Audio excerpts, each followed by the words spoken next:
All right, so I marked this as the beginning.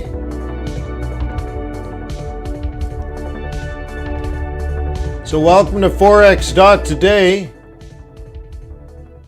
the YouTube community of more than 21,000 foreign exchange traders.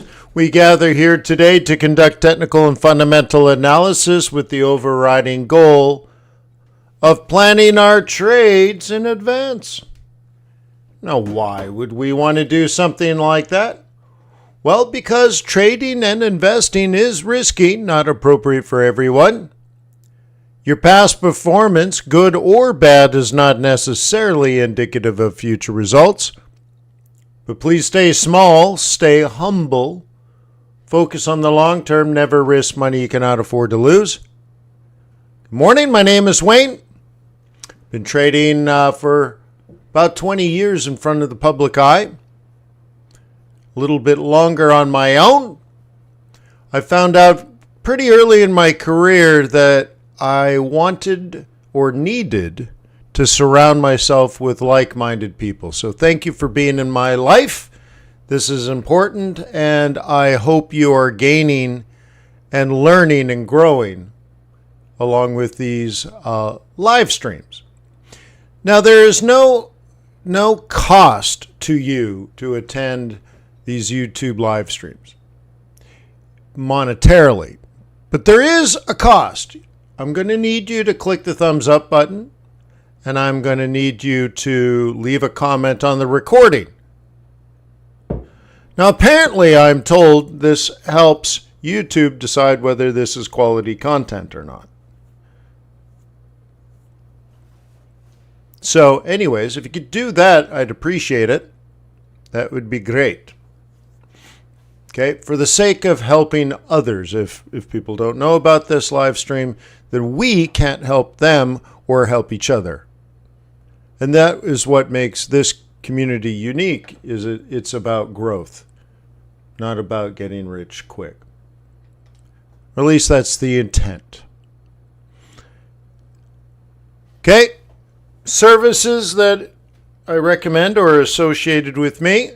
Trader's Way is an ECN. You're going to need an ECN. You should have an ECN. There are a few, but not many ECNs. The one I recommend is Trader's Way. Most brokers make money when you lose. That's not how Trader's Way works. They execute your trades, and that's it. And that's good. If you want to learn how to trade, 100 hours of training lectures. These are lectures, not just random bamble videos. These are 100 hours of lectures for $88 a year. Stupid cheap, but learn how to trade. QuantBox is the automation of your macroeconomic research. It helps you build fundamental biases based on logic and intelligence, and helps you organize your trades based on facts. So like, this is what your mind should look like. Things you want to buy, things you're neutral on, things you want to sell, and all the logical rationale behind that decision-making process. If you don't trade this way, you're an amateur. Oh my God, that hurt, Wayne, that hurt. Yeah. Did you review the COT data yet? Do you know where the institutional and retail positioning is? Well, maybe you should.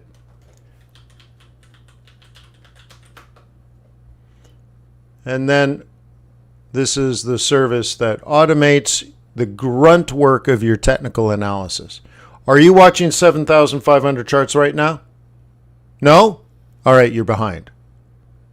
You're being left behind. And of the 7,500 charts, we're looking for the 12 best trading patterns. These are ones that are proven trading patterns. How'd you like to only know about the trades that are developing right now based on proven patterns? Generally accepted technical analysis with patterns that are proven.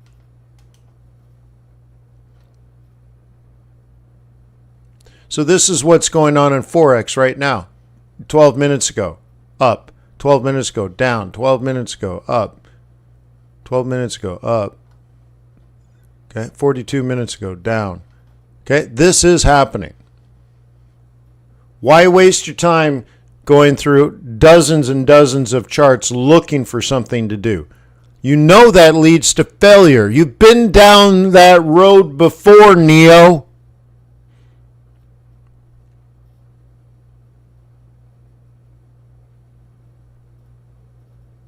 So why not just look at the handful of charts that have opportunities on them? Why not just do that?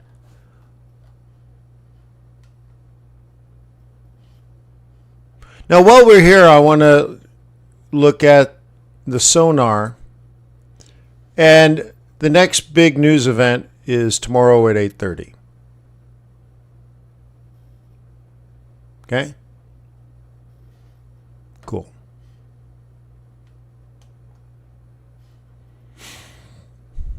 All right. So I wanted to do something different today, because last week I talked a lot about portfolio construction and in particular risk-adjusted returns, and we covered topics like beta and being conservative and disciplined, having the longer-term focus, and the idea of having small losses and letting your winners run. How many people remember that conversation? It was either here or it was at the FX Street live stream. Sometimes I forget these things, where it was. Where was I?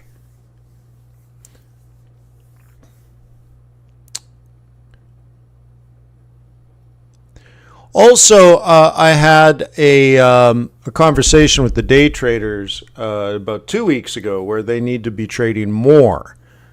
1 or 2 trades a day will not be enough if you're a professional trader, right? A professional trader on average has to make more than that. Otherwise, there's this luck or bad luck or unluckiness that can tiptoe into your performance because your data set is just too small. And that you're going to need to trade more. Maybe you need to cut your lot sizes. So I'm going to do something dangerous today, and I'm going to run a performance report. So I'm going to go, okay, last month, and then do a detailed report on this coaching account. There it is. Okay. So let's take a look at the performance of this coaching account. And I want to look for things like, are we keeping our losers small? Are we letting our winners run? So on and so forth. So I just ran this. You just saw me do it. This is the last month. This is just the coaching account. These are all mini lots. Every single trade is a mini lot. Mini, mini, mini, mini, mini, mini, mini, mini, mini, mini, mini, mini, mini, mini, mini. Okay. All right, cool.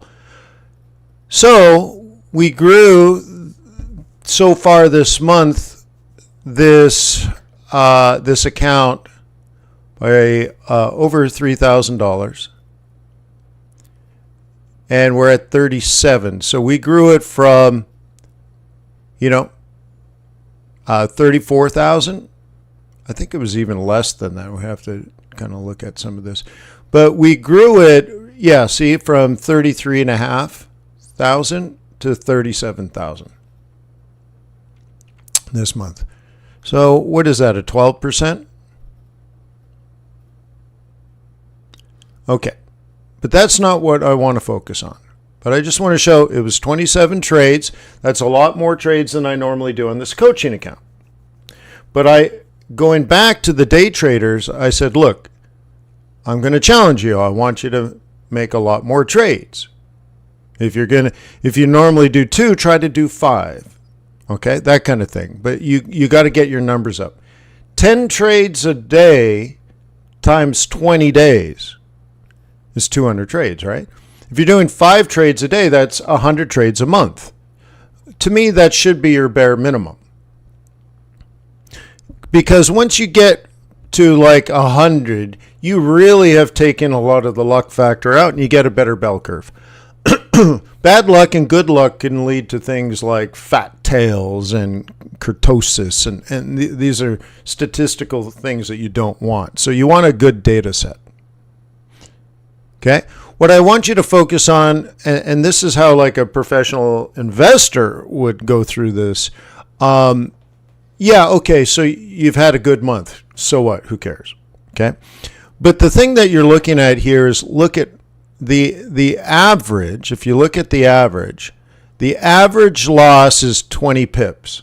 Because remember, these are mini lots. So let's just, I know every pip is worth different depending on if you're on a yen pair or euro dollar. But let's just say a pip is $1.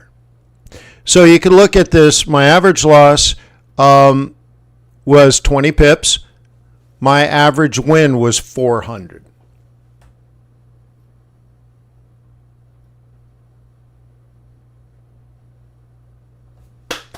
That's what we're trying to do, isn't it? Okay. Now, it doesn't mean my stop was negative 20. It means on average. Okay. So how do you get that average? Well, remember, I have a boatload of break-even trades, right?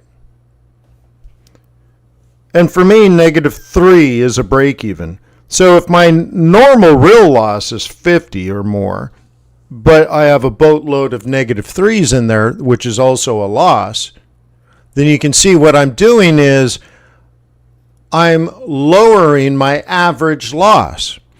One mistake a lot of traders make in the beginning of their trading career is that when they move their stop to break even, they move it to +3 or something, +5, because they want to brag about the 5 pips they made. Well, that's stupid, isn't it?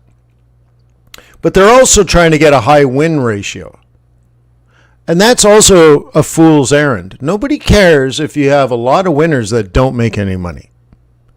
So what I learned early on, in particular when I was raising money for Forex trading, they want to see big winners and they want to see small losers. So nobody asked me like, Wayne, are 90% of your trades winners? If I said yes to that, I look like an idiot. Honestly, any sophisticated investor would just laugh at that. They want to know you know how to lose. You have to think about that. Do you know how to lose? Which means when you're wrong, you figure it out quickly and you get out before it's a big deal. That's how you lose. And you would never record 5 pips as a winner. What? You set up a trade and you consider 5 pips a winner? No. So you don't know how to lose. If you have pride attached to the loss, and this is an important thing. If you have pride attached to the loss, you will take small winners to avoid losing, but you'll also not get out of a bad trade because you don't want to record it as a loss. You have a pride attached to it. And your little loss turns into a big loss and eventually one day a disastrous, unrecoverable loss. So you never want to do that. So I want you to think about this, like how do you get an average loss of only almost 21 pips? Well, I have a lot of small losers. And I have some medium losers. But on average, when you average them all together, it's a pittance. And I'm lowering the average with my little -3s. You see? And I'm playing the game properly. Okay? And then look at the average. Okay? Does this say, so if my average is 400 pips, my average is 400 pips profit on a trade. Am I letting the winners run? And if you could you actually answer the question? Because it's important to your own subconscious. Okay? Am I letting the winners run? please type it.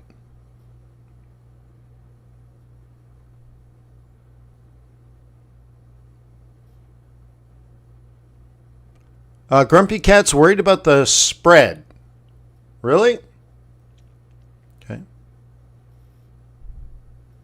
So anyways, answering this question is important because you're trying to you are talking to your own subconscious, your subconsciousness.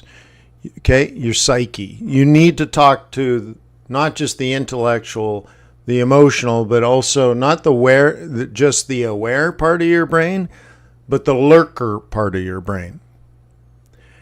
And I think the best part of this is that you say, you can do this. Like, look at my losers. There's lots of little losers, right? Losers, 33, 72, 10, 6, 1, minus 11, minus 11, minus 9, minus 14, minus 9, minus 11. Minus a half. Okay, minus 2, minus 2, minus 2. But this is what I teach you, right?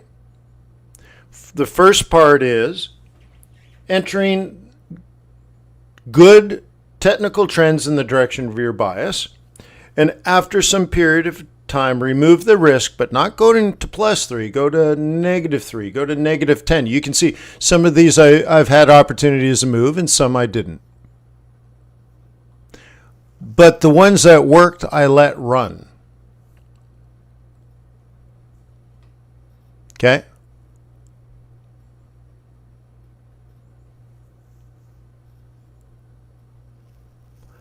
And that's what I'm trying to push you towards. My max drawdown was 1%. My relative drawdown was 1%. And I closed, really, I closed out with +12. So, my drawdown was 1, my draw up was 12. All right, and if you think about that, that's 13 from the bottom. Okay? Now, here's one other thing. Okay? Here's one other thing I want to point out. I close these trades because, look, it's 3,200 pips. That's okay if you want to do it pip-wise. But percentage-wise, what is this? $3,200 on something. And I still have a few floating. So anyway, it's closer to 10%. But look, I don't want you to have 10% months. This is why I ended up closing the trades. I'm like, I don't like this because it starts. What I'm trying to teach you is managing your risk, trading more, but more consistently, more thoughtfully, and in a way that you remove luck from your averages, right? Now, so Grumpy Cat says, so you're not over leveraged. But this is the thing. I am over leveraged. This should be, okay? This should be obvious in a sense that I should never, ever make 10% in a month. I should never, ever, ever make 10% a month. I was just trying to show people how to enter the trades, and people are like, well, I'm having trouble letting them run. So I'm like, I'll enter trades, I'll manage the risk, and I'll let them run. It's just how you trade, like not a problem. Okay? But what's happening is I very quickly made 10%. And that tells me on this account, I'm way over leveraged. And I've always told you that that leverage is a problem. And my old rule, and many of you may know this, essentially I think you could trade Forex with no leverage. So with I used to have this rule: for every $100,000 in the account, I can trade a mini lot. Like, think of it that way. So in this case, if I made 3,000 pips and used mini lots, and it's a $100,000 account, it would have been a 3% month, and that's about right. The math still works out. That's about right. A 3% month should be a kick-ass month, because we know how tough this gig is, and every month is, let's say, more likely to be a loser than a winner. We know it's easy to lose money, right? So you should always be worried about the worst case scenario. This is going to be a bad month. You're going to try a lot of things and nothing works kind of month. And how bad do you want that month to be? Are you going to lose 3,000 pips on your worst month? In this case, I could say, okay, if that happened, my worst month will be a negative 3%. I can recover from that. Okay? But a negative 10%, I'm almost kicked out of the industry. That's a bad month. At 20%, you are dead in the water. You will lose all your clients, and you'll never work again, because you got to carry that track record for 5 years. So if you don't want to show the negative 20% drawdown in 1 month, you're going to have to wait 5 years before you can build a new track record to then show somebody, which means you need another 2 or 3 years of a track record. So now you're like 8 years. You just, in 1 month, you screwed up your business for 8 years. You put yourself out of business. So you never want to be in that situation. So like using my previous math, I would be up 3% for the month, and that's a good month. But you notice that means your lot sizes relative to your account size is minuscule, and you made 3,200 pips, and you only are up 3%. Yeah, well, the problem is you're supposed to be making 3,000 pips, let's say. Maybe this is a good month, but think of it this way. Sometimes I tell people, you need to make 1,000 pips a month, and they can't fathom that. They're like, I can't make that. But my YouTube guru makes 12 pips per trade. Yeah, well, it's hard. Doing it that way, you're never going to make 1,000 pips profit if you're in and out, in and out, in and out. And let's say a bunch of those are losses too. You never scale and you never grow. And so it'll never be worth anything. It's just not valuable. But what I'm trying to get across here is if you can lower your lot size, you're lowering your risk, and you'll never have a horrible month, and you'll stay in the game for years. The second thing is the way you grow your account is, well, making thousands of pips per month. And you're like, well, Wayne, I can't do that. Well, that's the problem. We need to fix that. And then what's the number one best way to making that profit? Well, A, letting them run, and B, compounding. I want you to have lots of little trades that you're able to move to -3, and then you let them run, and after a week or two, they've grown quite valuable. Well, now you can start thinking of, getting out, but not until you've scaled up. See, and I didn't do that many trades either, right? I had a couple of yen trades, a couple of dollar trades, a couple of gold and silver trades. But I was just showing you, the entries and the compounds and the thought processes. But there were many, many, many, many, many, many, many trades you've could have did beyond this. This is just a coaching account example. There's only 27 trades. In this period, you could have made, let's say, a minimum. I'm telling you, a minimum of 100 trades. I want you to have that as your goal. I want you to have 100 trades a month. Not because, Trader's Way would make lots of commissions. No, don't think that way. It's about a data sample. And if you're compounding your winners, this, just multiply this by 4. Okay? But yeah, so class says, yeah, what about adding to your winners? And that's what I'm talking about when I say compound. Okay? So we noted yesterday at the day trading group that New Zealand, NZD, yen. Okay? That one was up 11 days in a row.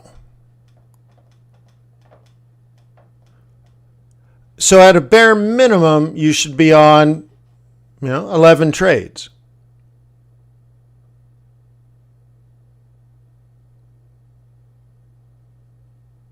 Okay. Just that, right? And so I was in Aussie, okay? Aussie yen, euro yen. And a lot of them were break-evens. Here's a Kiwi yen. Oh, I canceled it. CAD yen. Aussie yen. Here's a pound yen. So I got knocked out of a lot of them, but the idea is you keep trying and you keep focused and you keep your bias. I think you'll find that there's congruency in these buys and sells.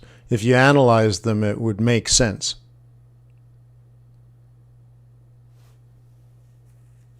Okay. So that's kind of where, how I want to, I suppose this is a follow-up for the last 2 or 3 weeks that led up to this. So while I was doing this, I was preaching and I was sharing and I was teaching. I preach to teach. Okay, and we were leading up to the CPI, and then the CPI came out, and then, right? But I was afraid of this, the money is too much money. This account made too much money in too short of a time. I should be trading 2 or 3 micro lots, but I just use this for my coaching account. The second thing is 27 trades is not enough. That's just a little over 1 trade a day. That's not enough. So I want this to be an example that you can, if you know how to trade properly, have a low loss. Okay, let me get my drawing tool here. I'll do, where is it? Boom. Okay. You can achieve that by knowing how to manage your stop appropriately. The second thing is I want you to focus on the pips. You can let the winners run. And in fact, it's the only way. If you can't let the winners run, you will never be a professional trader. You will not be very profitable. You'll work very, very hard for a very small amount of money. Okay, bigger money only comes from letting your winners run, and then FU money, okay? Oh, my average grumpy is about 50. So you can see I probably had, of my losers, 40% of them were probably negative 3, or even 60% of them were negative 3, and the rest were higher, and then it averaged. Okay, so this, to make big money, you have to then add to your winning trades, but you can't add to your winning trades if your trades are not running. Okay? And these are the things I want you to focus on. Don't focus on making money.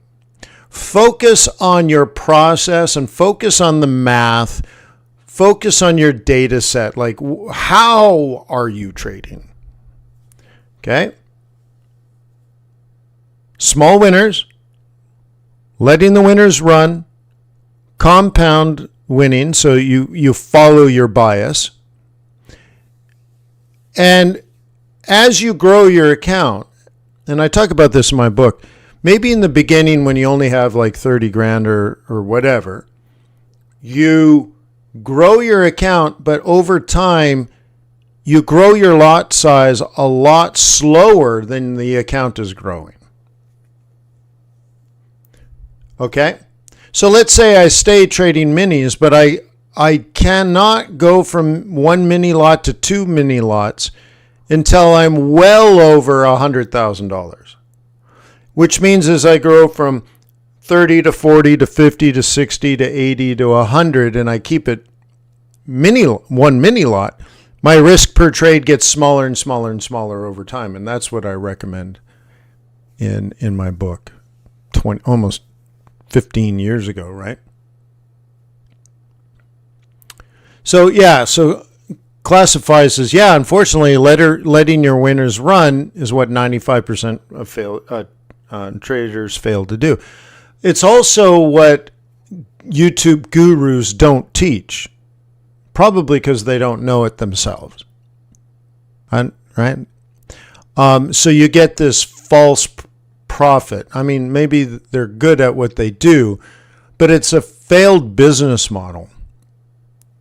So if I went to, if I hired Harvard Business School to have some grad school students, study the business model of being a currency trader, they will tell you that being a scalper only, being a short-term trader only, is a failed business model.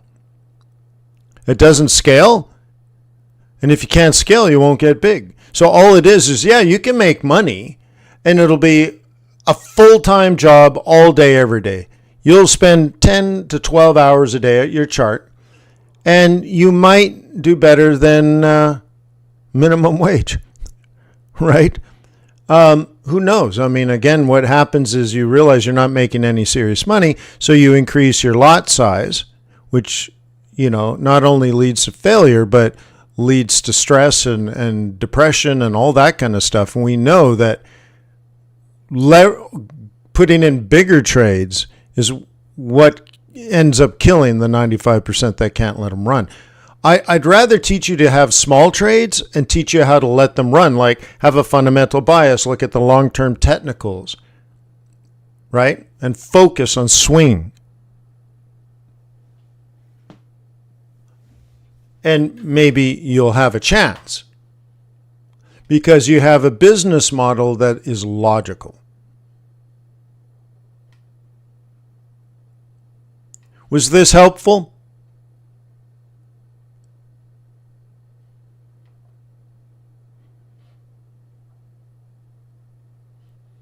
Small winners or small losers, bigger winners, and I'm over leveraged. I want these to be the key takeaways. That at some point in your career, as you grow your account, you want to lower your leverage. This was hard for me to show because it made too much money. And that could be a horrible, horrible distraction. I want you to look at that and see the flaw in what I did. Because it's a coaching account, I just threw down mini lots. But when you add it up, if you trade properly and you add it up, I could cut my lot size by 66%.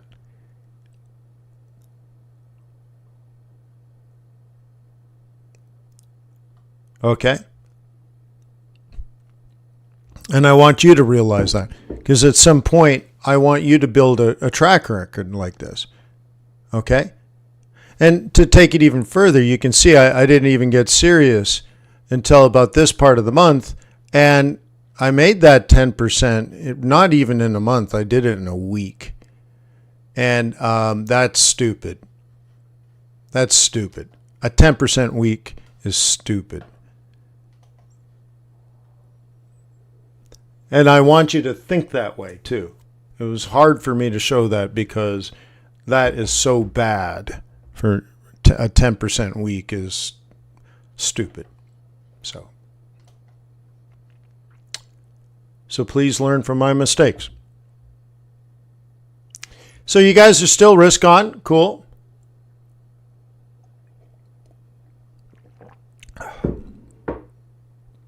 So I cleared out 3,200 pips on Friday, but I still have a couple of hundred more pips running here. So on Friday's close, it was just about 3,500 pips.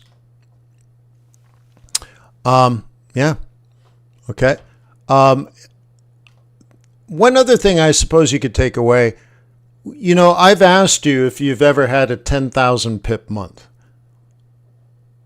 And for many people, 1,000 pips sounds ridiculous. So when I say 10,000, it sounds hyperbole.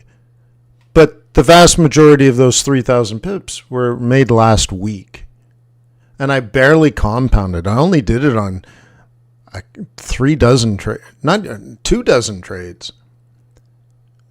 If you let your winners run, you can see how, and you compound, you can see how it's very feasible in the right market conditions. You have to have the right market conditions. But if you can see like 10,000, I could have just kept going, and that was possible. It was plausible. And if you've never seen it before, you didn't even know, right? You didn't even know. You're like, 10,000? That's impossible. No, it's not. No, it's not. That's a great month, but is it impossible? No. It should be part of your career every so often.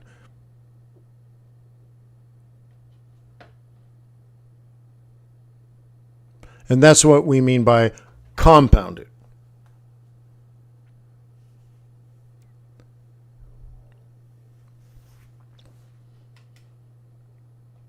So maybe an example of compounding.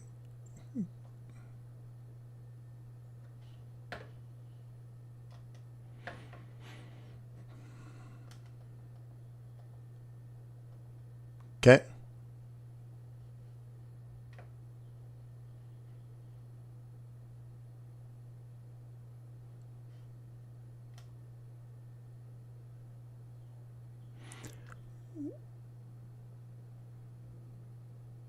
Well, compounding would work on any asset, AR, so I'm not sure what you're talking about. But like, here's 3 weeks of trading silver, and then week 4 is not far away.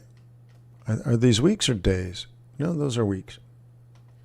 So in simple terms, let's do it this way.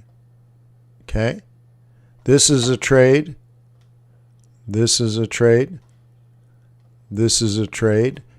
And then somewhere around here, these are months. Okay, these are months.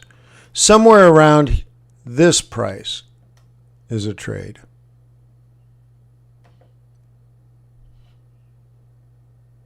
Okay. So those are monthly compounds. So you could have 1, 2, 3 trades open right now, killing it on all 3. Notice the pivot profit zone. Yeah, well, that's where I exited on Friday.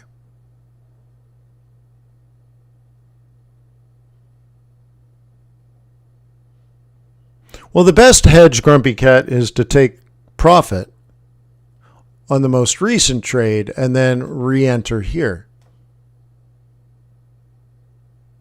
Okay. Now, if you look inside the price action here, Notice the up, up, up, up, down, down to the moving averages. Buy. Up, up, up, up, down, down. Buy. Up, up, up, up, down, down. Buy. Up, down, down, down, out. So, okay, this trade here probably busted out. And then this trade here, probably small profit or busted out. But this one's still open.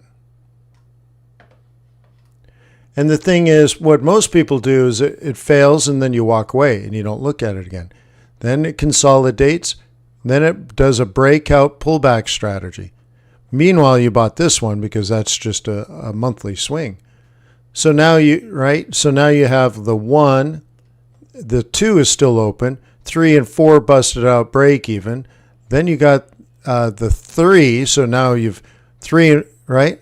1, 2, 3, and 4 busted out. So you re-entered a new 3, a new 4, a new 5, a new 6. Okay, and this probably takes out your 6. This got close to your 3. Okay, and this is a re-enter, 7. Up, up, up, up, down, down, 8. Up, up, up, up, down, down, 9. Up, up, up, up, down, down, 10. Up, up, up, up, up. And then at this point, it's insanity, right? Look at the huge acceleration there. And so all of a sudden, that might be a capitulation where you're like, give me my money. But that's compounding. And if you were doing, let's say, 5 trades a day on average, some days you might only do 3, some days you might do 8, depending on market conditions. But what happens is the way that I teach is you have a fundamental bias. You pay a lot of attention to risk on, risk off conditions. And you know what to look at. Most of you probably don't even look at the right thing. Somebody asked me about a trade, feedback on a trade, and it was a cross pair. And I'm like, this makes no sense. No sense at all. Just not a smart trade. It was, we're betting on the right. We're betting on the Kentucky Derby, and I'm like, which horse are you betting on? And you pick a donkey. I'm like, a donkey? That old plow mule? You're like, yeah, it's going to be the best. I'm like, what are you talking about, right? Don't pick the plow mule. Right? Pick the Arabian thoroughbred or something, right? So anyways, so you got to, once you get all that stuff down, you're looking at the right thing for the right reasons. The rest is just technical analysis.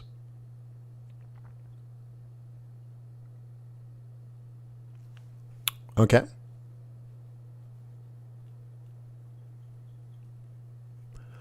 Okay, and you can see this game started at 22, and we hit 32.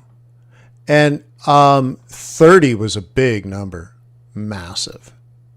So this is an insane day, right? And so we just hit the bullish, aggressive target for the month of May.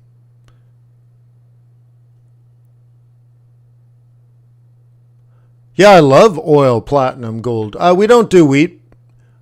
We don't have copper, but I look at it when it comes with QuantBox has platinum and copper. Not specifically, but it's in many of the data sets. Yeah.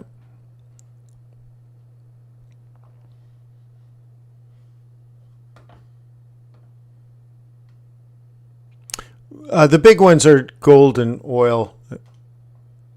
Okay. Yeah.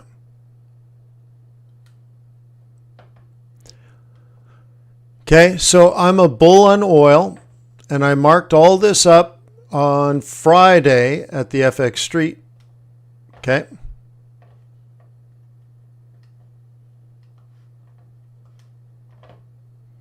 And there you go. Okay, higher high, higher low.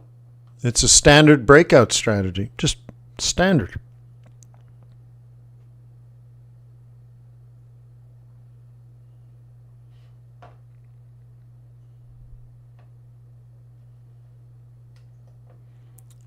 So, pure mathematics, if you let your winners run,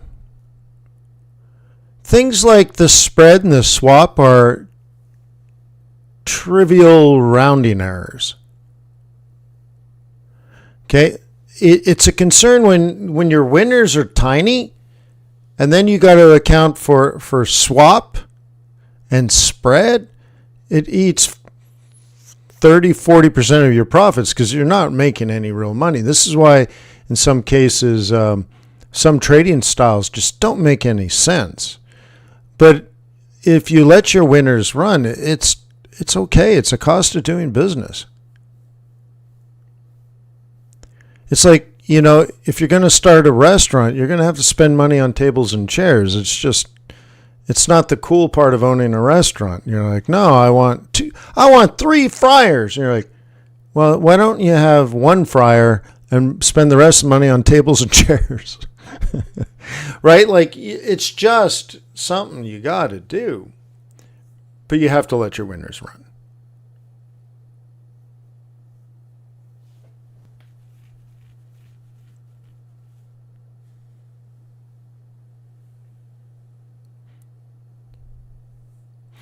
People used to criticize like the Mexican peso, and they would say, oh, but the spread is 100 pips.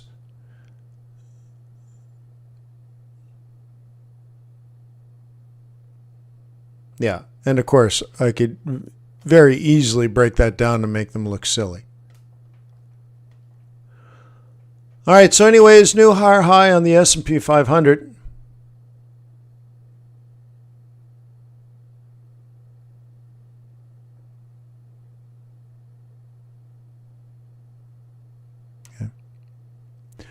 Oh, and I just noticed Grumpy Cap's earlier post says he only trades 1 trade every day. All right. Let's assume that's a mini lot. Do 5 to 10 micro lots a day. And not 5 or 6 mediocre trades. 5 or 6 good trades. It's not about trading a lot. It's about betting on more horses. If you bet on all the horses, what's the likelihood you're going to be able to pick the winner? Right? It removes all luck. So, for example, if your trading idea today is to sell the US dollar, then you can buy euro dollar. Let's say euro strong today. Buy euro dollar. It starts to get going. Great. Now go find something else. And then once you get that going, find something else. So because if you pick just euro dollar, you need euro to be the strongest today and the dollar to be weak. But what if pound is stronger than euro today, but tomorrow euro is stronger than pound? Well, all of a sudden you're just always kind of running around like whack-a-mole. Well, instead, make your lot size smaller and go long pound dollar, go long euro dollar, go long Aussie dollar, go long Kiwi dollar, short USD CAD, short USD Swiss franc, short USD yen. And then you might say, well, I don't want to short USD yen because of the central bank. Good, get rid of it. Don't worry about it. Now we're arguing over a mini lot versus 90% of a mini lot. Who cares? Maybe you get only 7 trades. But the thing is, you're spreading your risk. There's a form of diversification going on. And you'll get mediocre results in some, subpar on others, but a few will outperform, and on average, you'll do well. But here's the thing. The thing that was mediocre today might be the best winner tomorrow. And, well, you own them all and you're letting them all run. And so then what happens is what was mediocre today will outperform tomorrow, and you already own it. So now you're even getting rid of timing on a lot of these things. Where if you're a scalper, you got to pick the right pair at the right time and all this stuff, and it's very difficult. That's all.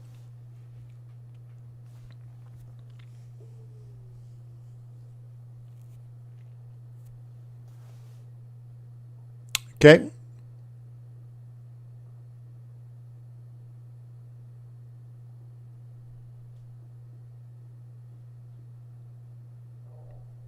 All right. Yes? Everybody in agreement say aye.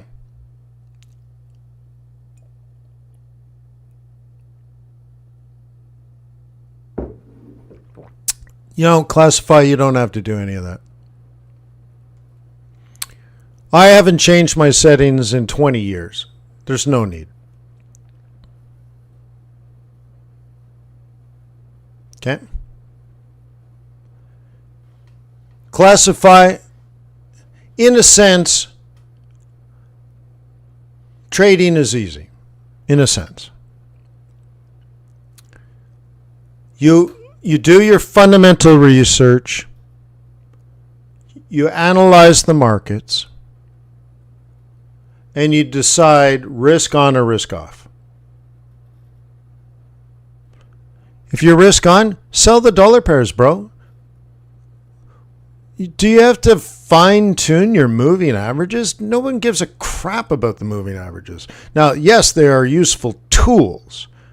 But if you changed mine to 2050 or 1860, it doesn't matter. Who cares? The chart tells you price and time. That's the easiest part of trading. This is why you could be really good at technical analysis and still not find the success you think you deserve. Okay? You know how to trade, but you don't know why. You don't know why the other traders are making their trades. You don't understand the markets. You don't understand, like for example, if you don't have the hedge funds and institutions doing these trades, they're not going to carry your trade for you. You understand? So you have to understand the market. You have to be a player. You have to be a participant. And that is not on the chart. Then the next thing is when you do open a chart, you know what you want to do. And now you're using price and time to find the right price, which is buy a dip at support. And the time is simply like a pattern of almost any significance on a small time frame. Okay, so like you're a bull. Okay, so you trapped it, right? A real simple trap and break. Then it did a breakout. Did you buy the pullback? No. Well, there's your problem. And then you might say, oh, but it might fall. Well, then you're not a bull.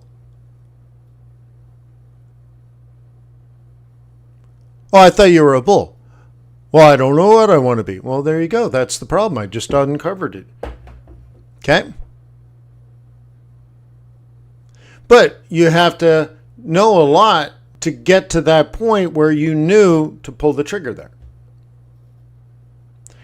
Most of that is macroeconomics. Some of that is longer term technicals like a daily chart or a 4-hour is what I like. So we were talking about this last night, which was this candle.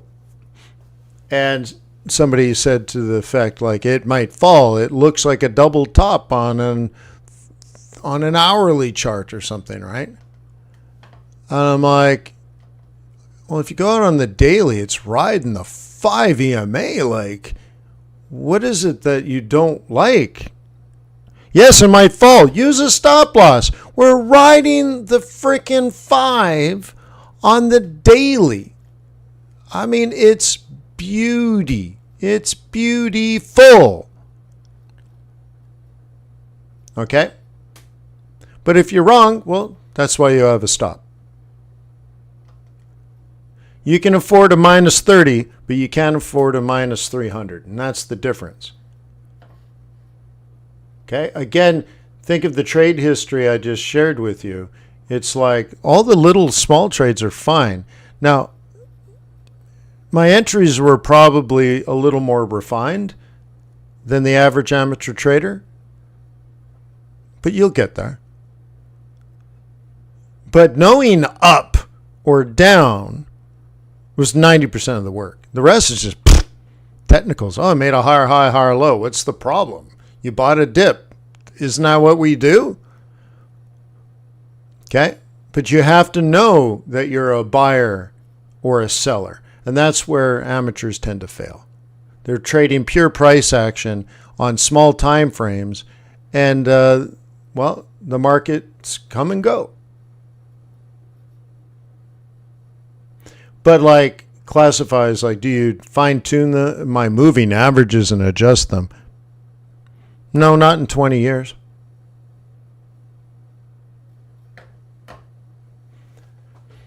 Yeah.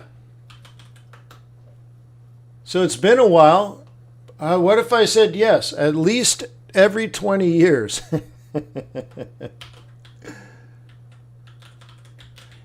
At least every 20 years I like to do that.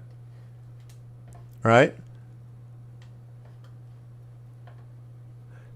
I'm not a big fan of hedging. If you got a problem, take your profit, get out of the market, be in cash.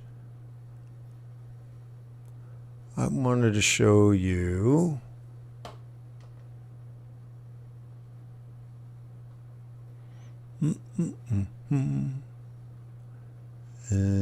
Oldest. All right, let's go on a journey, everybody.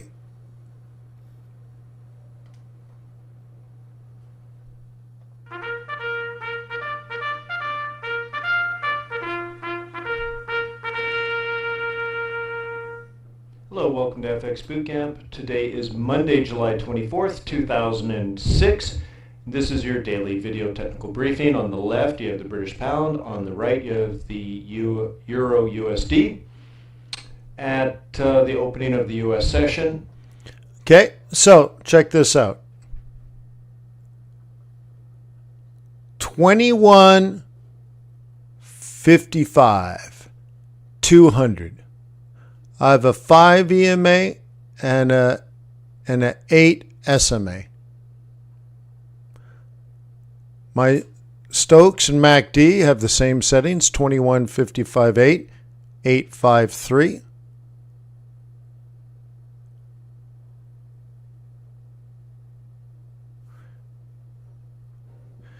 Yeah, it's amazing, hey, David? I remember I was so proud one day when you were talking about me. You were saying something, and maybe it was one of your first FX Street presentations, and you're like, Wayne's been trading for the better part of a decade. And I'm like, damn, he's right. Right? I'm like, damn, it has been almost 10 years. Yeah. Well, that was 10 years ago. Yeah, so pretty funny. But yeah, so going back to answering the question, I'm like, I spent a lot of time testing and testing the hard way, the school of hard knocks, to get to this layout.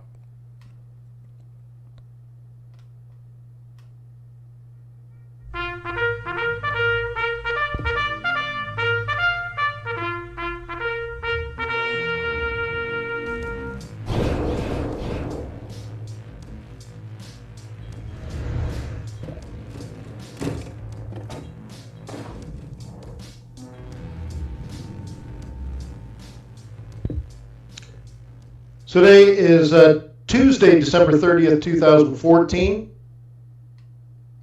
Looks like people want me to cover pound dollar, USD yen. No, get away from that. That was binary options. But anyways, like you can look at these, using pivot points. Or was bad. Get to one of these. There we go. Using pivot points, all that kind of stuff. So no need to change. When I taught myself how to trade, I found 1 million things that do not work. And I kept the handful of things that did add value. And 20 years later, I haven't needed to change anything. And that should speak volumes.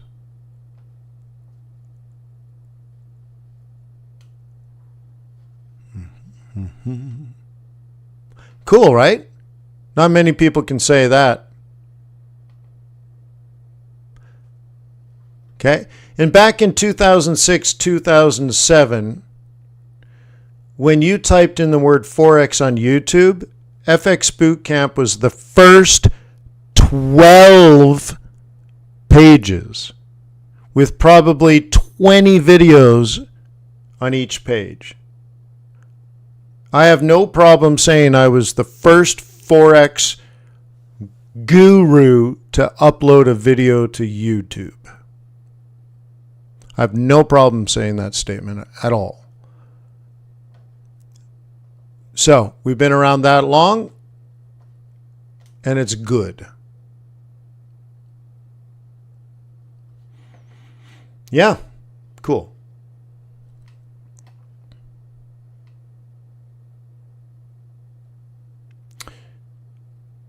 So classified to answer the question again, do I hedge? No. Or strictly stick to hard stops? No. If I hit an obvious area of resistance, okay, so let's pick an area here. And I start to see capitulation right where I see capitulation right where I expected to. For all the trades that are in this zone, I can just take profit. Anything way down here, I would not. And then I would anticipate, based on seasonality, whether the trend is going to continue or not. And if it's going to continue, it's probably going to continue somewhere around here. So I'll re-enter. So going to cash is a trade. Going to cash is the hedge.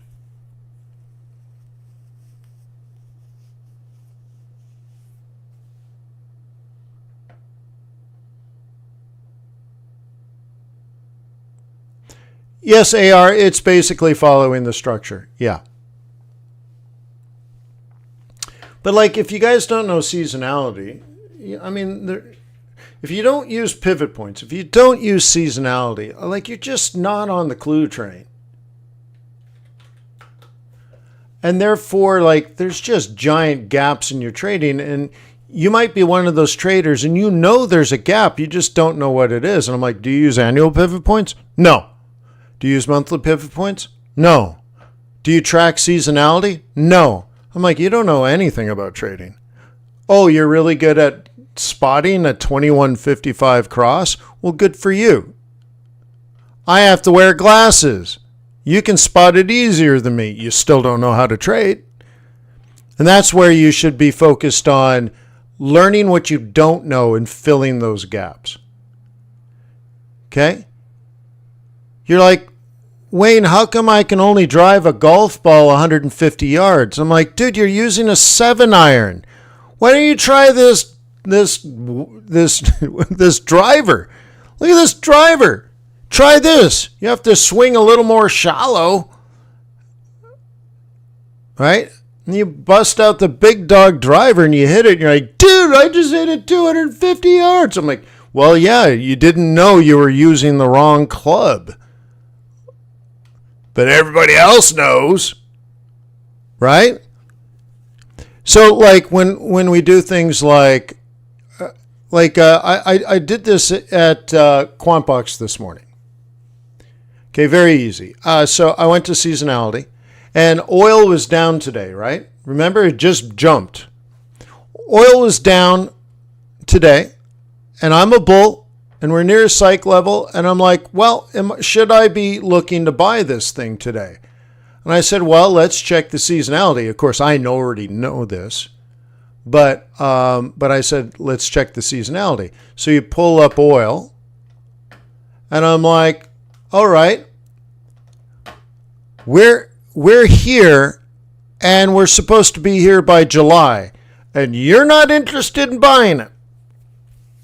I'm like, why not? There's a 20% move possible. So if we go to 80, right? Doesn't that get us 80? Doesn't that get us to $96 by Canada Day? Well, let's buy it and find out.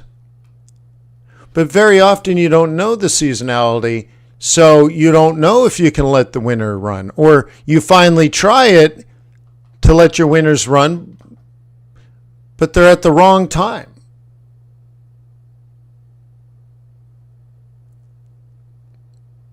Okay? And so when we look at oil, it's like, yeah, well, at 6:30 in the morning, I gave you the juice to be ready for this.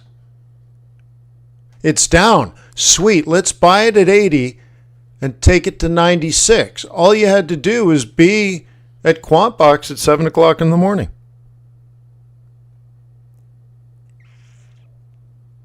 Okay? Or watch the video. It's 10 o'clock in the morning. The day's done.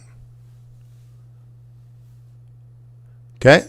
If it's 10 o'clock and you don't have your trades on already, you've missed it, bro. What are you waiting for? Okay? Trading is about market opens. Which reminds me. Okay, that's great. Okay? That reminds me. I'm glad I said this. On June 10th, we are starting summer school. We're going to be covering things like volatility trading and scalping, and a bunch of other topics related to that.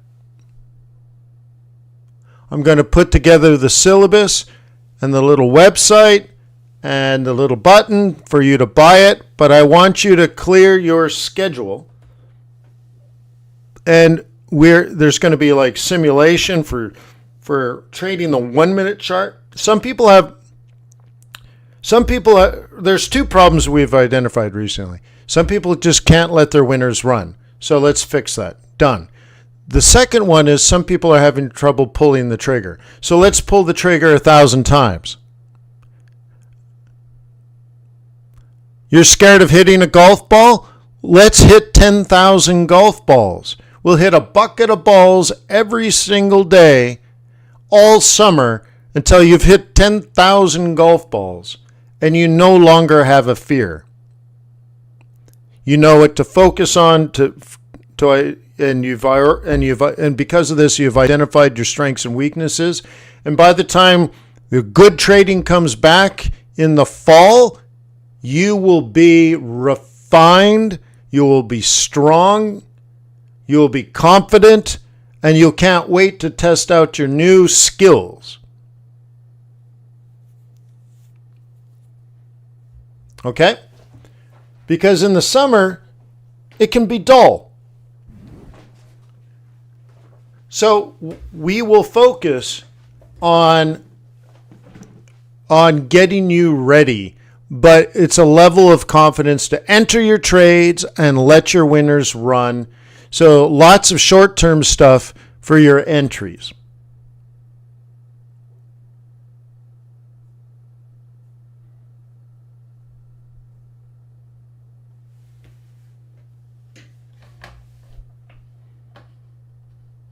Okay?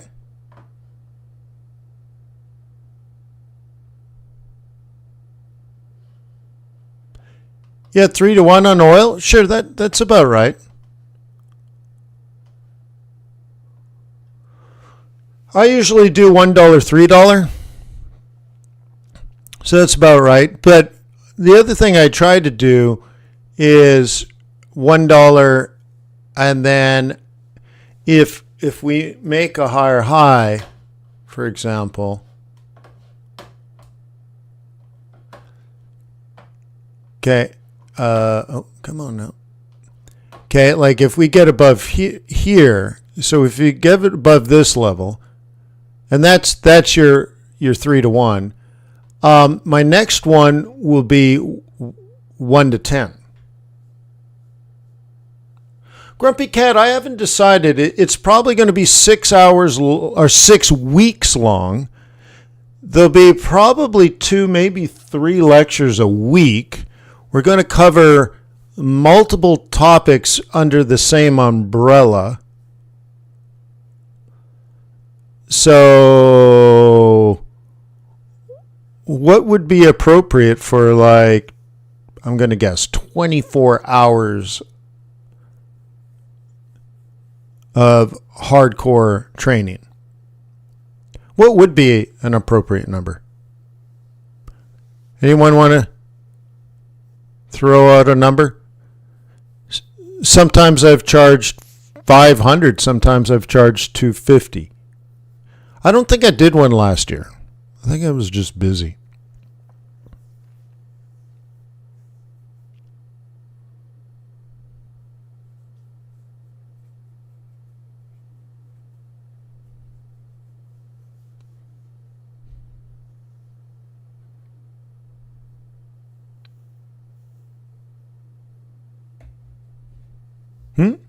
What do you think is fair? No one's going to answer?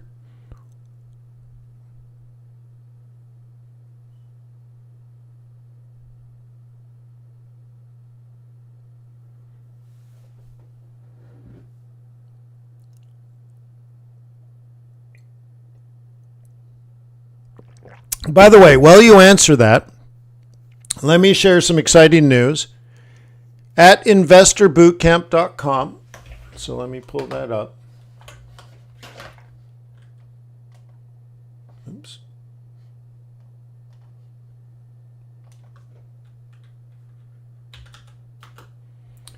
Okay, we have some live groups.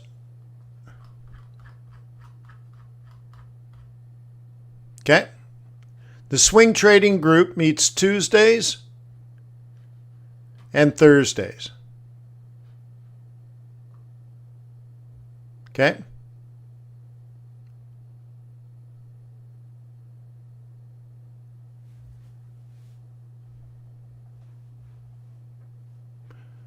I'm adding a meeting on Wednesdays at no additional cost. Okay.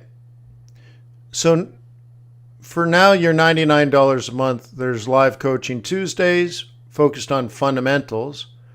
Wednesdays focused on simulation and trading tactics. And Thursdays is trade setup for swing trades, so technical analysis.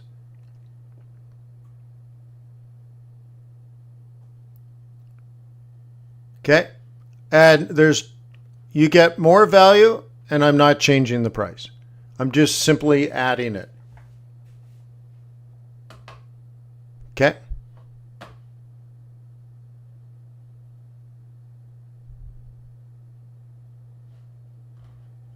So thank you, and you're welcome.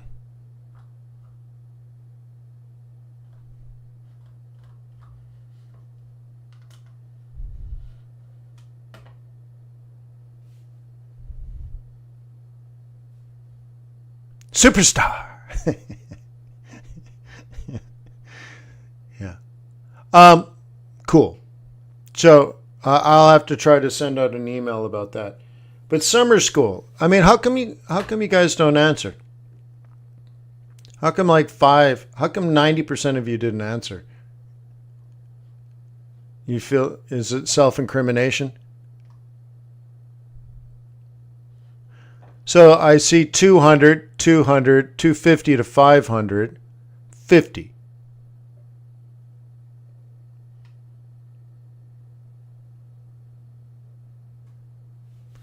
Yeah, you'll like the macroeconomic one. My favorite was oil. That was by far my favorite.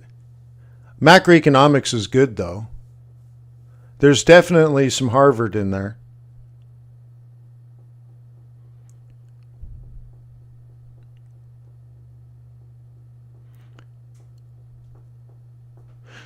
Yeah.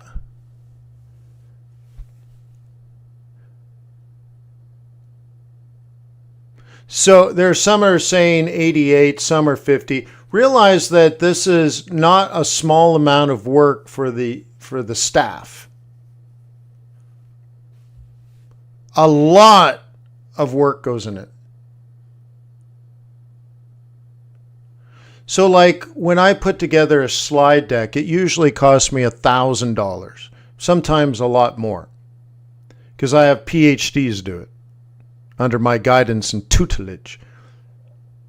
So you might say, well, man, he just knocks this out and it's pure profit. Nope. Nope. Okay. So 99, 50, 150, 88, 50, 250 to 500, 200, and about 200 Aussie. So we'll call that 150. So like Emerald, let me right, and Denise. If it was 150. Would that be unattainable for you? Would you not pay 150? You would do it at 99, but 150, you're just like, that. No, that's way too much.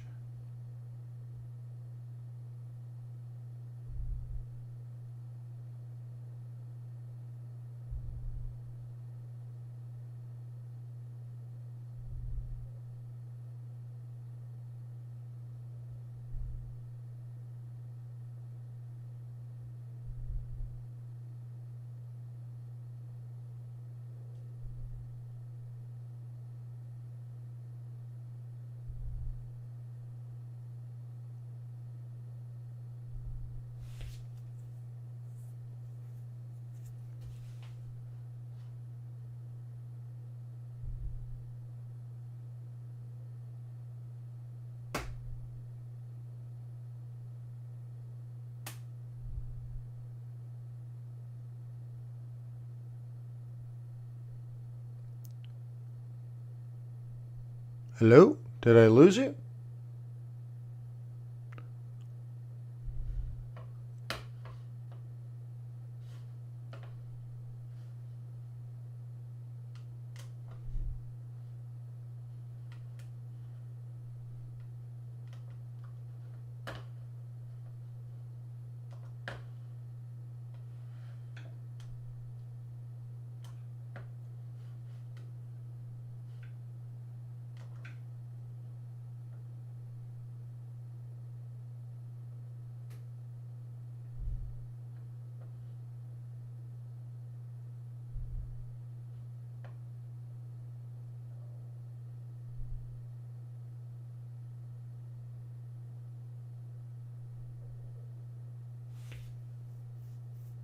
I think you should, Grumpy.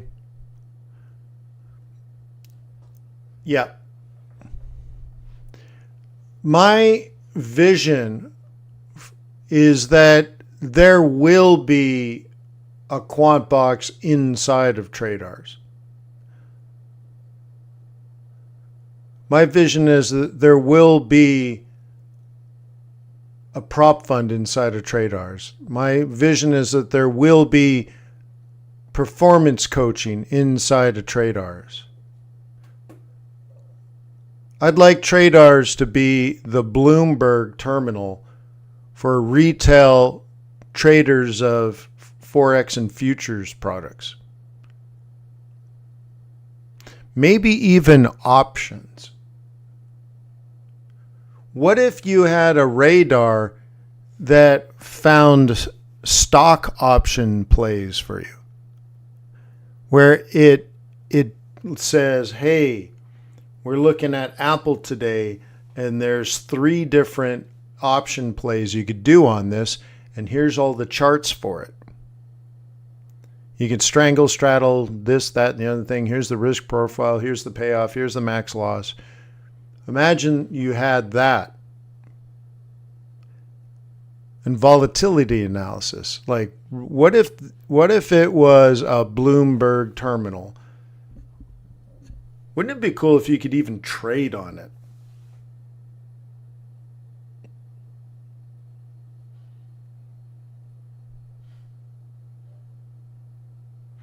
Okay. All right, so Denise, and Emerald. Well, you didn't answer the question, Emerald. You're here. Emerald, would you pay $149 for summer school? Or is that a deal killer? You're like, I just can't stretch that.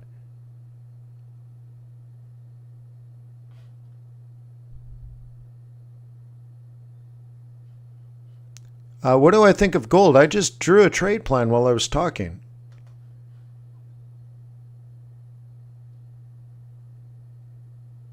Okay. By the way, like you guys are like, what do I think of this? What do I think of that? I mean, dude, you need QuantBox. Like you're asking, they're almost silly questions. I don't mean to be rude, but what do I think of gold? Like all you're telling me is you don't know anything about gold. And I'm like, well, you don't have $80? Like why don't you know anything about gold? So you go to gold. Like, what do I think about gold? Criminy gee whiz, what do I think about it? It couldn't be better. And so you should already know this. It's so straightforward. And then we just got a higher high. I just drew this 3 minutes ago. Like, look, it made a higher high. Here's a roll reversal there. There's a roll reversal there. So, yeah. Okay, like easy. You buy it and you'll make money, or you'll buy it and lose money. What do you think is going to happen? Okay. And we might want to add some tools to this if you want. I can change this. Why don't I just change the template? Okay. Oh, look, I'm in a buy zone. You can see gold has dropped very significantly. Yeah, but off of precisely the price zone it was supposed to fall. And now we're precisely in a zone of buying, like, and it's macro bullish to the almost, you couldn't get more bullish. And it's been bullish since February, like, you know, so that's the funny part, right? That's why I'm poking and prodding. I don't mean to be rude, but it's like, we need to be way beyond questions like that. Like, what do I think about gold? Like, geez, pay the $80. I can have a machine tell you every frickin' day since February 13th, since Valentine's Day. Dude, you wake up in the morning and you buy gold. What do I think? Yeah. Yeah, right. A game like I'm pushing hard, but I'm pushing hard on that. But look, you are getting ready to buy this, or you're not a bull. And you have to understand this is tomorrow's trade, and tomorrow's trade we're hitting the monthly target. What do you think is going to happen up there? So let me show you strategy. You ready? It's going, oops. Okay, let me show you strategy. It's going to do this between now and tomorrow. Done. So now trade it. Well, you have to use good technical analysis now. We call that tactics. Tactics. But if you don't have strategy, you're hopeless. There was a time when sailors built ocean-going ships. They could voyage out into the open ocean. But they didn't have a compass that would work, because you'd get halfway out in the ocean and the compass would stop working. And they would sail in circles for days and in weeks, and they would just starve to death out at sea. And if you made it back home, somehow made it back home, got lucky to get back towards your home, and suddenly your compass would start working again, well, you'd go back and tell stories of the end of the earth, that it's nothing but ocean. Nothing but ocean. And that you got to the edge and your compass stopped working because clearly you were about to fall off. Everyone else just died, of course, right? And they just starved to death out in the ocean. So the ones that came back were able to tell that story. So if you don't have the strategy, okay, then you're just sailing at sea with no compass. And the lucky live to tell the tale, but have the wrong philosophy to trading. So you got to have strategy. Like, again, if you don't have quant box, somebody said they were thinking about getting quant box as well as traders. Yeah, that's the whole point. If you don't know gold is going up, then why do you need technical analysis? See, if you think technical analysis is going to save you and give you a profitable life as a trader, you're wrong. That's the wake-up call, son. Let me show you. Technical analysis is so stupid easy. Okay? You can learn this in a year or two. You don't need a PhD. Okay? Look, there's the technical analysis. This says up, this is up, this says up, this says up, this says up, this says up, this up, up, this one says down. This one says up. I got, right? Good. Does that mean they're going to work? No. Those are patterns. You can have, in particular on these smaller time frames like 15, you can have upward movement in a falling market. So if you don't know if you're a bull or a bear, then you are a pig, and pigs get slaughtered. You need to look at this and say, well, I'm a bear and this says up, so I'm not going to sell it now, but maybe I'll sell it later. And then 12 hours from now, or 24 hours from now, or 36 hours from now, you get a USD Rand that says down. You're like, bingo, that's what I'm looking for. But if you don't know how to, you don't even know up or down, how could you possibly be successful, right? Seriously, as a trader and investor, you don't know the difference between up or down? You don't know if you're a buyer or a seller? Well, therein lies the problem, right? So you got to have quant box first. If you don't know how to do fundamental analysis, then you got to automate it, right? So again, let's log into the Pro. At the very, very, very, very minimum, you need to be able to organize your thoughts properly. Let me log in and show you what I'm talking about. I'm going to show you what your brain is supposed to look like. I don't know what it looks like now, but this is what should be inside your brain. You're looking at things like interest rates, jobs, inflation, GDP, technical trends, seasonality, retail positioning, and institutional positioning. And then you do comparative analysis of every major economy in the world. Comparative analysis. US versus Euro, US versus Great Britain, US versus Australia, US versus New Zealand.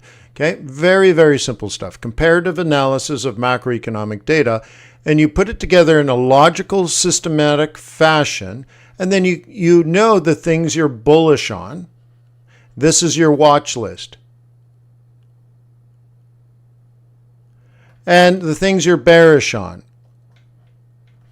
This is also part of your watch list. So now we're down to like 8 things in the whole entire world you're interested in trading right now.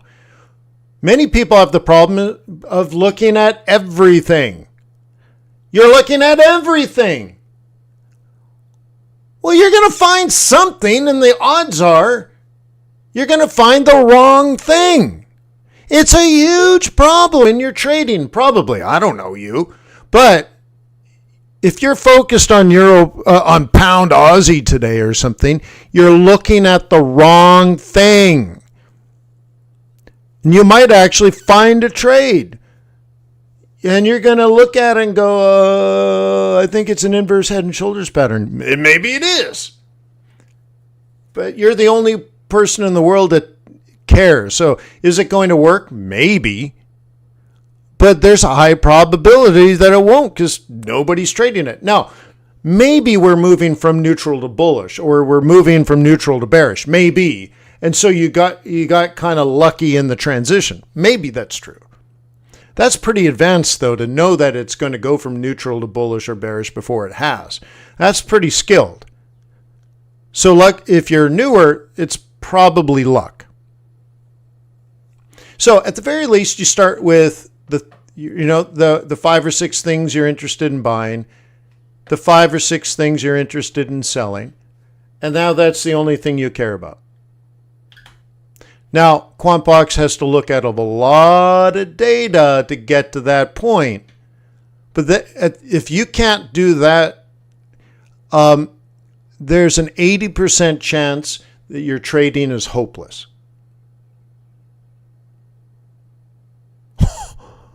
Oh my God. Yeah, but that's the point I'm trying to make. You're trading things that don't make any sense. That's probably a problem. So let's stop that.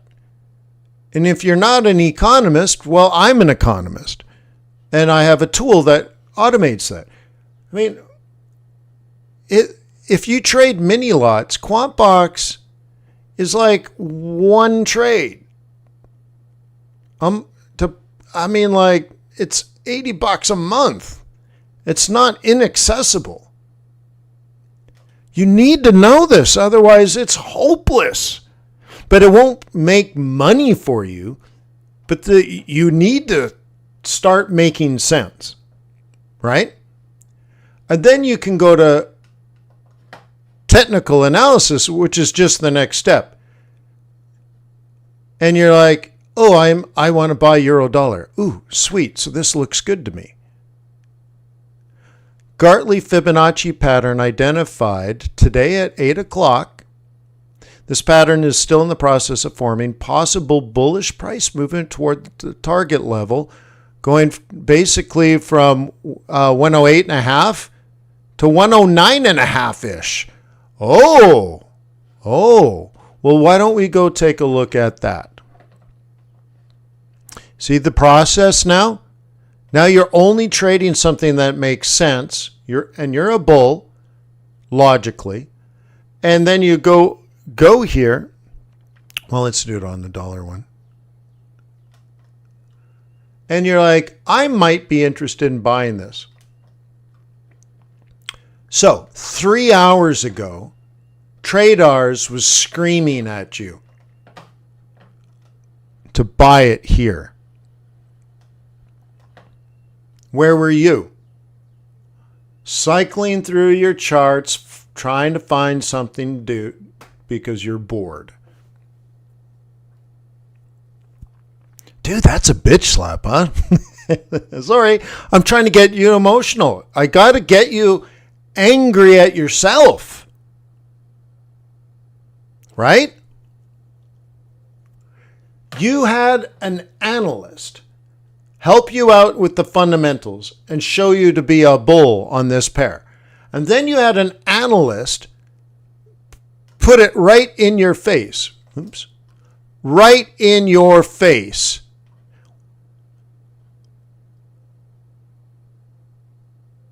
Okay?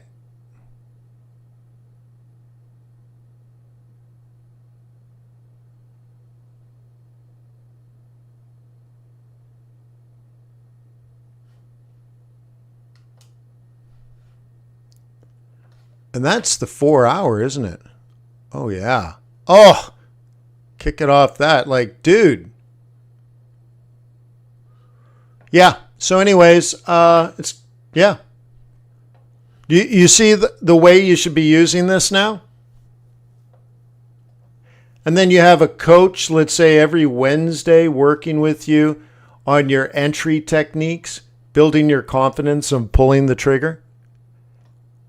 So you have a coach and consultant. So you could work with me every week talking about the fundamentals and reading the reports and helping you build your fundamental bias. You have a coach helping you with your entry techniques. You have an analyst doing your fundamental work for you. You have a technician building all your trade plans in real time. And so now you're only looking at 3 or 4 things at any given time. You're only looking at 3 or 4 things, and they all make sense. This is what I've spent 20 years trying to teach. And now we have machines doing a lot of the legwork for you. Yeah, you need both QuantBox and TRADARS. And my vision will be to pull them together because this is exactly what you need. Okay? You're going to build a trading career around these tools and resources. This is what you've always needed. Okay? If you're skipping any of these processes, you're skipping the fundamentals, you won't be able to do technicals.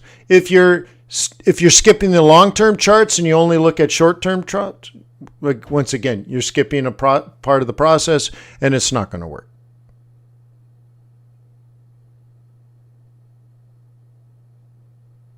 Okay?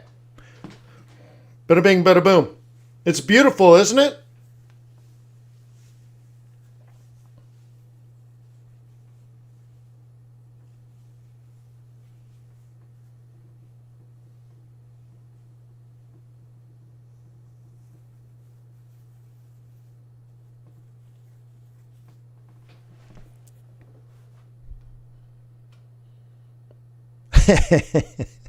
Yeah.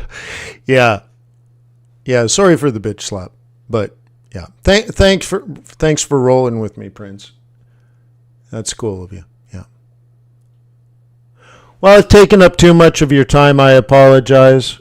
I mean, 2-hour live streams are too long. What were your key takeaways today? Will you please actually type into the chat? What were your key takeaways? Today, for the first time in years, we went through my track record with the little bit of egg on my face. And then I refocused on, the process of being let's say, a skilled quality trader.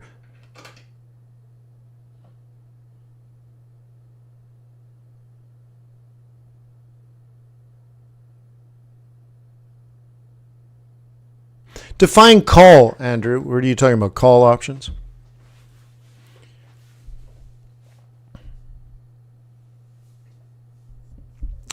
Anybody have a key takeaway? If you don't remember what I said, then it didn't happen. What are you going to remember? You can't this is not osmosis. If you don't write it down, you're not going to remember, and you're not going to improve. Okay, thank you. Having fundamental and technical bias, helping you to compound your trades. Yeah, so there's 3 things: fundamentals, technicals, and compounding. Yeah.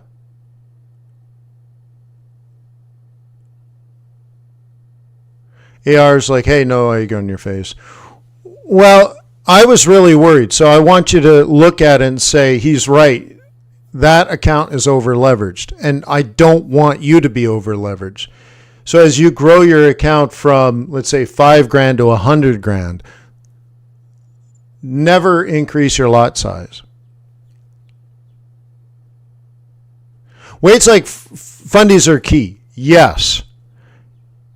If you spent 10,000 hours studying everything about the markets and why they work, how does price, how does volume change? If you go through all of it and put in a career worth of work, like a PhD level research that takes years, and you were to write a paper, the output will show it's all about the fundamentals. Technical analysis is great. I'm a huge fan. It's for entering and exiting trades. But it's not why the markets move. It's the last step, not the only step. Emerald says, keep the losses small and let the winners run. And I even show you a technique on how to do that statistically to be attractive to a potential investor. And again, I think your average YouTube guru doesn't know anything about that.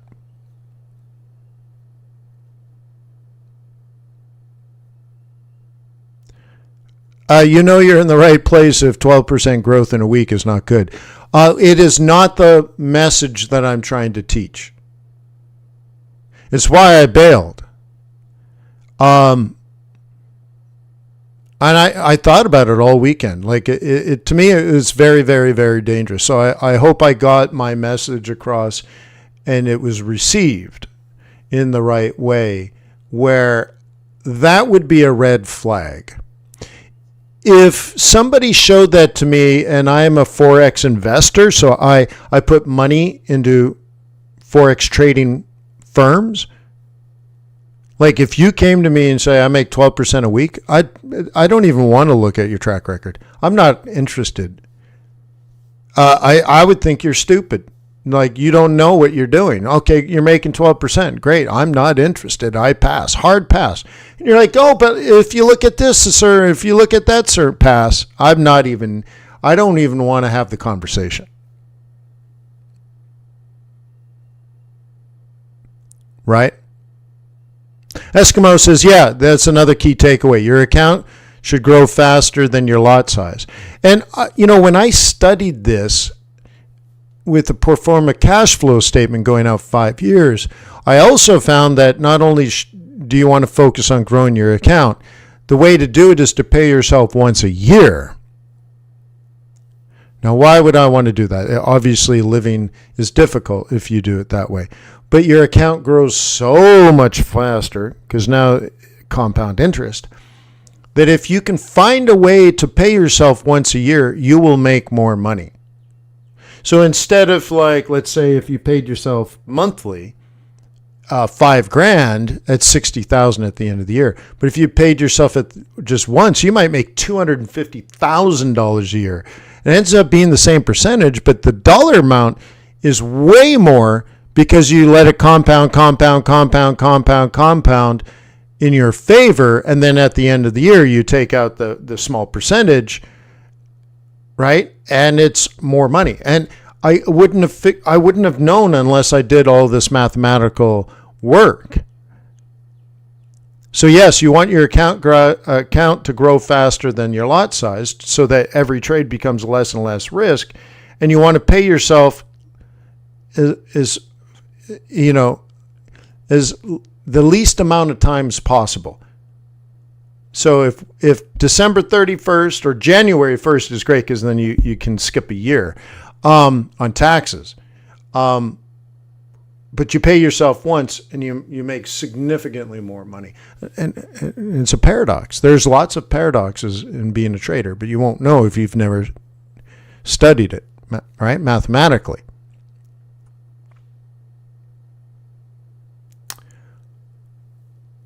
Yeah. What's up, Silly Sally?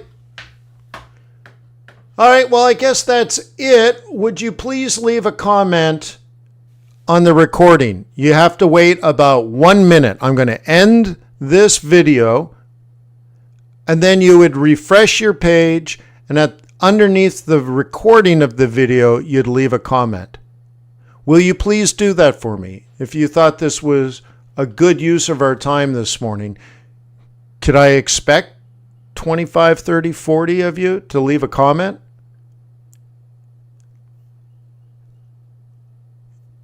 I'd appreciate it if it's not too much to ask. I'm trying to have YouTube recognize that I'm trying to make a positive difference in people's lives. And apparently this channel is not sexy enough because I'm not putting you into little skippy scalps and making 12 pips with 3 standard lots on it, which is the dumbest thing. So I'll talk to you later. Cheers.